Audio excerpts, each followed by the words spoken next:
Hello my dear students, welcome back all of you in S pharma. आप सब कैसे हो? आई होप आप सब बहुत ही अच्छे होंगे। तो इस वीडियो लेक्चर में आज हम कवर करेंगे बी फार्म फर्स्ट सेमेस्टर वालों की फार्मास्यूटिकल इनऑर्गेनिक केमिस्ट्री। तो हमारा फार्मास्यूटिकल इनऑर्गेनिक केमिस्ट्री चल रही थी यूनिट नंबर सेकंड का चैप्टर नंबर सेकंड। ठीक है, तो देखो अगर हम सिलेबस आपको दिखाएं तो ये रहा आपका यूनिट नंबर सेकंड। ठीक है, तो यूनिट नंबर सेकंड में हमारा आज चलना था सेकंड चैप्टर। तो सेकंड चैप्टर में हमारे कुछ लेक्चर कवर हो चुके थे, जो बचे थे आपके oral rehydration salt and physiological acid base balance. इससे पहले की जितनी वीडियो थी ऑलरेडी चैनल पर अपलोड हो गई हैं। अगर आप सब चैनल पर नए हैं तो प्लीज़ वह वीडियो जाके देखें, डिस्क्रिप्शन बॉक्स में उसकी लिंक पड़ी हुई है। और चैनल को सब्सक्राइब भी कर लें ताकि नेक्स्ट वाली वीडियो सबसे पहले आप ही तक पहुँचे। अब देखो इस वीडियो लेक्चर में हम अपना यही कवर करेंगे कि आपका ओरल रिहाइड्रेशन साल्ट या ORS क्या होता है, कब दिया जाता है, इसकी पूरी जानकारी कहो तो मैं आपको आज इस वीडियो में बताने वाला हूँ। ओके, तो चलो देखो कि ओरल रिहाइड्रेशन साल्ट हमारे क्या होते हैं। इसके पहले फ्रेंड्स मैं आपको बताया था इलेक्ट्रोलाइट या आयन के बारे में। ठीक है, तो जो इसके पहले वाली हमारी वीडियो कवर हुई थी तो उसमें मैं आपको यही बताया था कि जब हमारे बॉडी के अंदर से इलेक्ट्रोलाइट या आयन का लॉस हो जाता है, मतलब फ्लूइड का लॉस हो जाता है, तो हम लोग कुछ आयन बाहर से अपने बॉडी के अंदर एडमिनिस्टर्ड करते हैं। ठीक है, तो जब बाहर से अपने बॉडी के अंदर आयन एडमिनिस्टर्ड करते हैं तो हमारी बॉडी तब जाके कुछ अपना मतलब होम्योस्टेसिस या बैलेंस मेंटेन कर पाती है। तो ये कब होता था? जब हमें वोमिटिंग या डायरिया होती थी या लूज मोशन होता था तो हमारे बॉडी से ज़्यादा फ्लूइड बाहर हो जाते थे। तो जब ज़्यादा से ज़्यादा फ्लूइड बाहर हो जाते थे तो हम लोग रिप्लेसमेंट थेरेपी के थ्रू कुछ दवा, ठीक है, दवा के रूप से आयन या इलेक्ट्रोलाइट अपने बॉडी के अंदर ले रहे थे।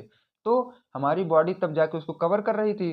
तो देखो, जो दवा का रूप या टाइप आप ले रहे थे रिप्लेसमेंट थेरेपी से, वो वही आज आ गया है कि एक दवा आपका ये ORS भी होता है।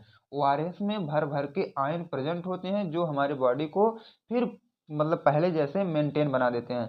जैसे क्या है, किसी को वोमिटिंग या डायरिया या लूज मोशन की वजह से उसके बॉडी का फ्लूइड या आयरन लॉस हो गया, तो सभी लोग प्रेस्क्राइब करते हैं कि जाओ आप ORS का घोल लेके आओ और उसको पानी में डाल के मतलब सेक करके पी लो, उसके बाद आपका तो मतलब जो भी आयरन लॉस हुआ है वह सही हो जाएगा।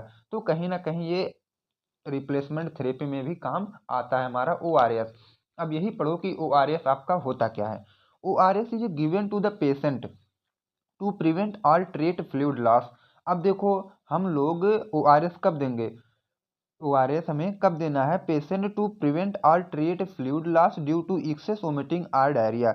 जब किसी भी पेशेंट को ज़्यादातर वोमिटिंग और डायरिया हो जाती है, ठीक है, मतलब ज़्यादा ज़्यादा पल्टी हो जाए या डायरिया उसको है, तो उस कंडीशन में उसका जो फ्लूइड होता है वो लॉस हो जाता है। फ्लूइड लॉस मतलब आयन का लॉस हो जाता है। तो उस समय हम लोग फिर रिकवर होने के लिए तो उसको पिला देते हैं ORS।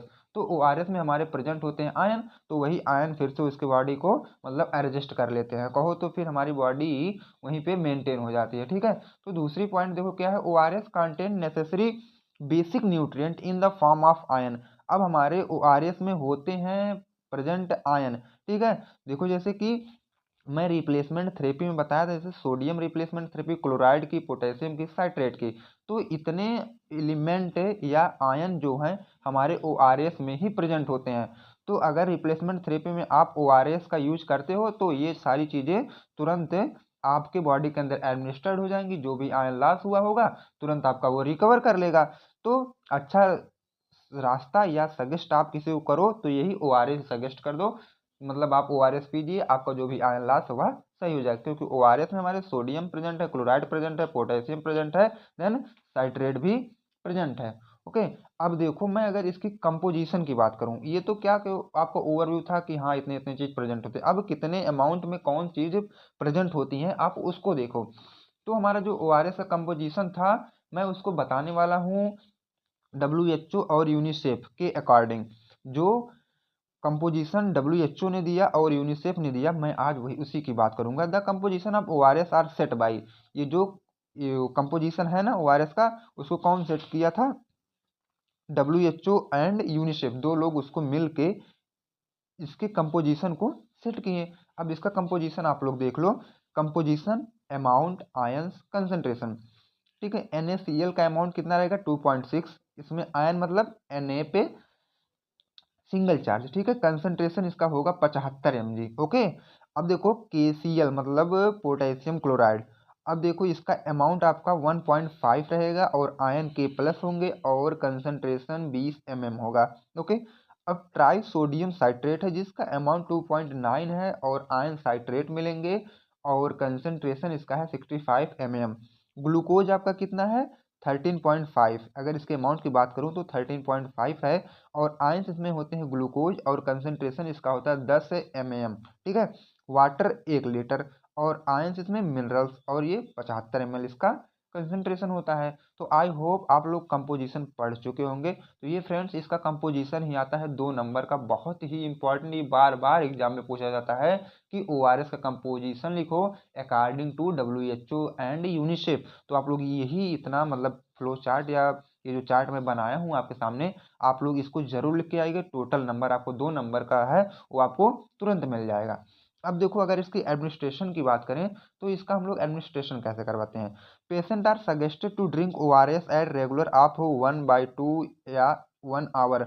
अब देखो पेशेंट को जो डॉक्टर लोग प्रेस करते हैं या तो प्रिस्क्राइब करते हैं, बोलते हैं रेगुलर आप आधा 1 घंटे के अंतराल या इंटरवल पे आप इसको पीते रहो, ठीक है। If physically weak child refuse to drink ORS, अब देखो या तो कोई भी बच्चा छोटा सा है, अगर वह फिजिकली मतलब वीक मतलब अपने अंदर अगर वह कमजोरी महसूस कर रहा है तो उसको भी हम लोग ORS सजेस्ट कर देते हैं। जैसे देखो गर्मियों में छोटे छोटे बच्चे को सभी लोग क्या है ORS मतलब उनकी मम्मी लोग जो रहती हैं उनको ORS बराबर देती हैं। क्यों देती हैं? क्योंकि उस समय चलती है विंड, मतलब जिसको बोला जाता है हॉट विंड, मतलब लू।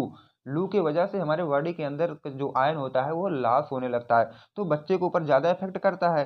तो इसीलिए उनको क्या है गर्मियों में ORS का घोल दिया जाता है, ओके। तो इससे क्या है बच्चे जो है हमेशा एक्टिव या फुर्तीले बने रहते हैं, ठीक है। तो हमारा ओरल रिहाइड्रेशन साल्ट वाला जो भी टॉपिक था यहाँ आपका आज डाउट क्लियर हुआ होगा। अगर आपको कोई डाउट है तो आप कमेंट बॉक्स में कमेंट जरूर करें, ओके।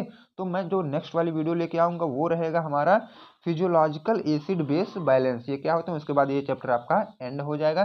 तो फ्रेंड्स अगर आप चैनल पर नए हैं तो प्लीज़ चैनल को सब्सक्राइब करें और लाइक भी करें ताकि नेक्स्ट वाली वीडियो सबसे पहले आप तक पहुँचे। तब तक के लिए friends bye bye, take care.